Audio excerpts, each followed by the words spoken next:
Shulk, Rex, Noah, Melia, Pyra, Mithra, Nia, Mio. Just by saying those names, you probably imagined what those characters look like, what the design was like. Character design is a surprisingly important aspect when it comes to game development, especially for these long-form RPGs, where you'll be playing as or with these characters for sometimes upwards of hundreds of hours. If you don't like how the character looks or is designed, chances are your engagement or enjoyment of the overall product will be affected in some way. Xenoblade 1, 2, and 3 offer wildly different takes on designing characters and how they look like, what they prioritize, what style do they go for. And in this video, let's break down this idea and see if we can walk away on some kind of consensus of what it means to make or create a good character. Xenoblade Chronicles 1 had designs that were pretty out there and unique, but that weren't full anime like Xenoblade 2 was. Designs range from tight-fitting to loose-fitting clothing that feel like a fantasy twist on stuff you could kind of expect to see. Oh, Shulk had a sweater and shorts. Not sure where all the belts come from, but okay, that at least makes some kind of sense to me. The point when it comes to Xenoblade 1 is that the designs were unique, but not really out there, where it felt completely unrealistic. Points of narrative disconnect vary depending upon the individual, but personally, Xenoblade 1 never really hit that point where the designs felt super unrealistic, at least for the world that Xenoblade 1 establishes, and it never felt unimmersive for me. The designs also largely match the character. Shulk is your standard relatable protagonist, so his clothes are pretty basic to complement that. It's not a point of critique or negative on the character, it's just an observation. Personally, I like that they went with this design because it does match the character. Like I said, he's meant to be who you expect to be for an RPG protagonist. You go over to Ryan and he's the brawn of the group. He's the Murray from Sly Cooper's Koopa Gang. Yeah, he's the muscle, the guy who takes big hits and deals them out. So he wears tight-fitting clothing that shows off his strength and muscles, reinforcing that image. You go over to Dunban and he's the wiser, older leader who always has this aura of mysteriousness around him.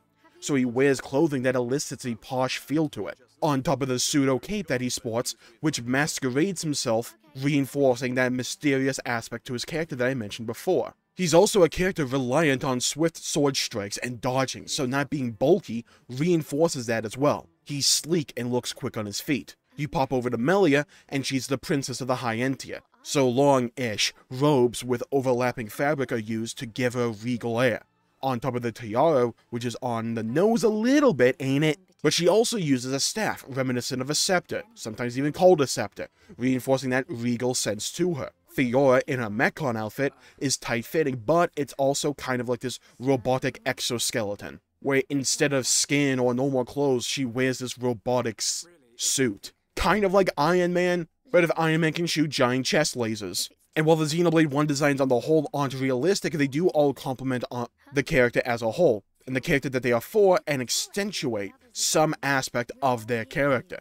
You can learn a little bit about them just by looking at their overall design. Now let's move over to Xenoblade Chronicles 2. And when you look closely for these character designs, they also can tell you quite a story, but they also, at least for some of the blades, are far more revealing in nature. It's not like it's a secret or some kind of like five-head take out there, it's obvious fan service.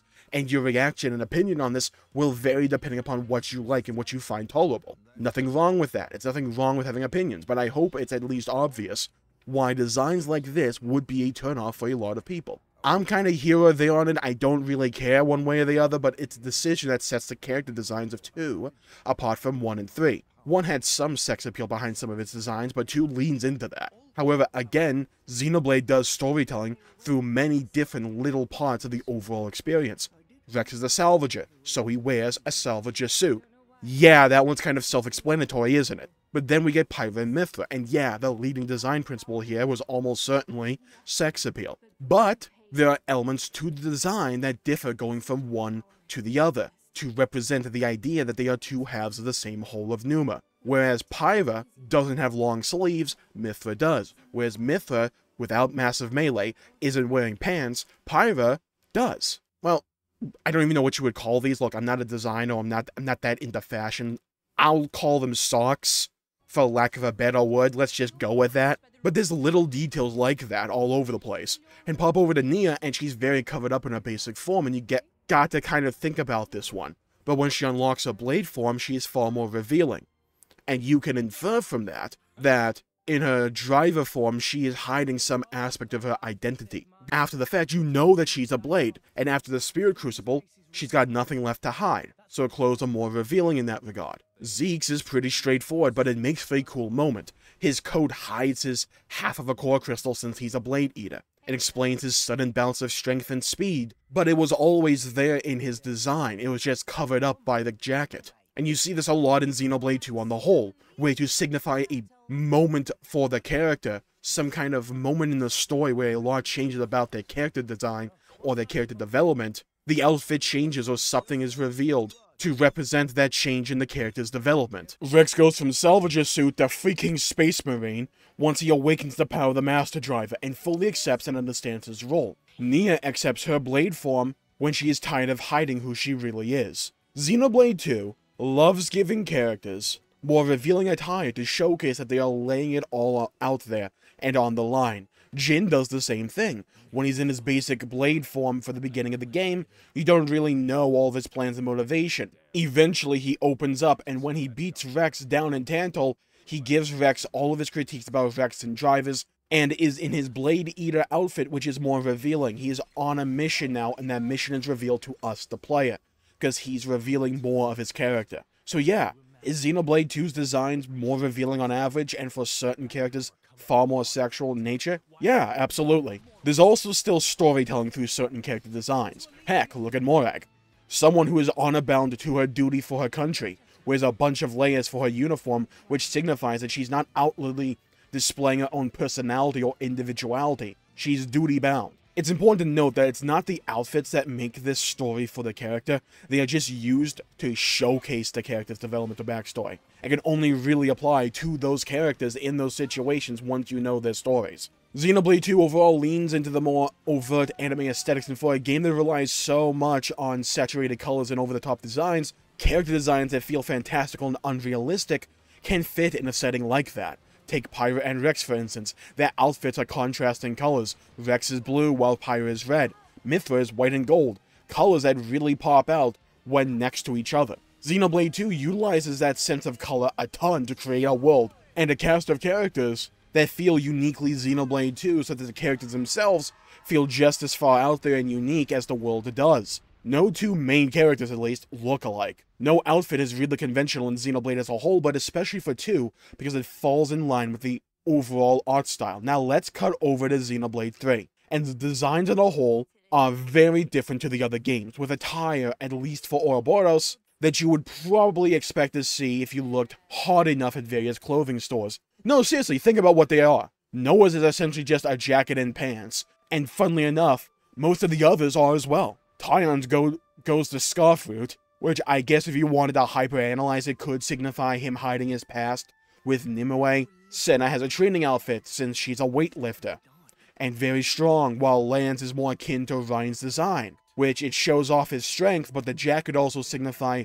him trying to hide from his guild for feeling responsible for Yurin's death, like a layup between him and everyone else. But let's be honest, that's a bit of a stretch. You could interpret it that could just be a case of death of the authors, the birth of the reader. For me, though, the real storytelling comes through the character designs of Xenoblade 3 as a whole. Instead of analyzing each character and their aesthetic by themselves, when we are talking in terms of general practices that invoked for the character designs, a broader brush, in my opinion, paints a clearer picture. Overall, the designs are very human. Sure, they aren't entirely realistic either, but compared to 1 and 2, the clothing falls far more in line with what you would probably expect to see day to day, especially and mainly for Ouroboros here. And that works for a story like Xenoblade 3 that's predicated on the idea of these characters learning about and regaining their sense of humanity, and to break away from this endless cycle of war.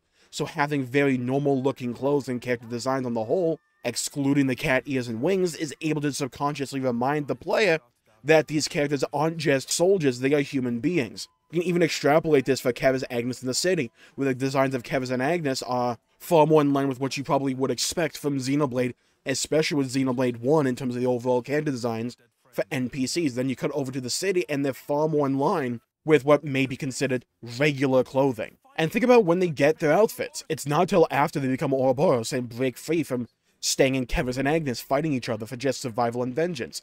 they take a step towards embracing the other aspects of humanity, and that was visualized with the clothing that they acquired from the city, I might add. Now, when it comes to actually say what makes for a good character design, it honestly is up to the individual, like pretty much everything else. It's very subjective in nature, and whether or not you prefer the more out there, extravagant, unique designs of Xenoblade 2, or you prefer the more realistic outfits of Xenoblade 3, or some kind of somewhere in the middle with Xenoblade 1, it's going to depend upon what you want out of the story.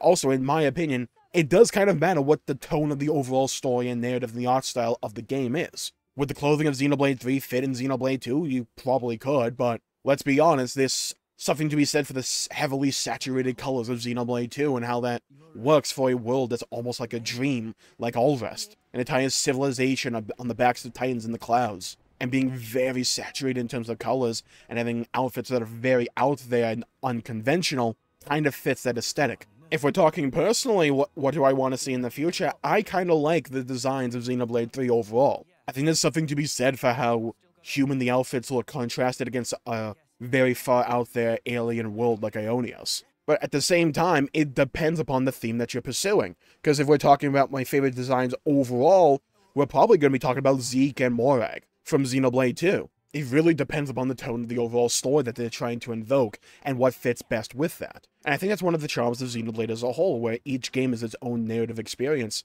trying to tell its own individual story that's still connected to the other games. Xenoblade 1, 2, and 3 all feel fundamentally different to one another, and utilize their own unique strategies to further and tell a story both consciously and upfront and in your face through the dialogue and the actual plot events that are happening, but also in the background subtext that's going on around you that you may pick up subconsciously, like those changes to the clothing in Xenoblade 2 that I talked about earlier, or how each outfit kind of suits the individual and their own individual story in Xenoblade 1, or how the outfits are trying to represent people regaining their humanity in Xenoblade 3 with Ouroboros. It's never just an easily binary answer when it comes to yes or no, this is bad or not. It depends upon your own experiences, your own preferences, and what you want out of a game's artistic design, because what I may like artistically may not be the same as you. You may prefer far more contrasting colors and saturated colors and out there designs, or you may prefer far more realistic styles of clothing, or just overall character designs, where the least normal thing about the outfit is the cat ears or the wings,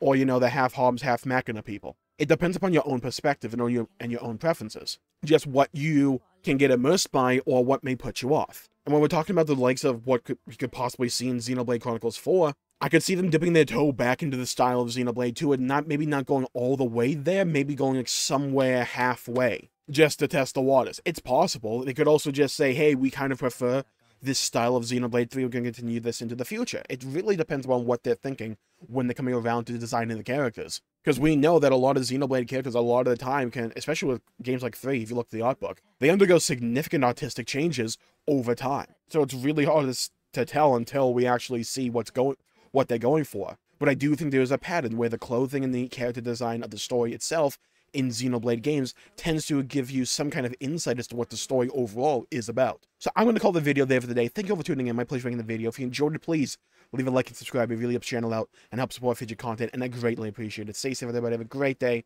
Hit the bell icon to be notified when I upload in the future, and subscribe to the channel to support future content. And leave a comment down below with your favorite Xenoblade art style. You a fan of 1, 2, 3, or you even a fan of X? Let me know. I'd love to hear your thoughts and hear your opinions. Stay safe, everybody. Have a great day. Go play some video games if you can. And as always, I'll see you all next time. Bye-bye, everybody.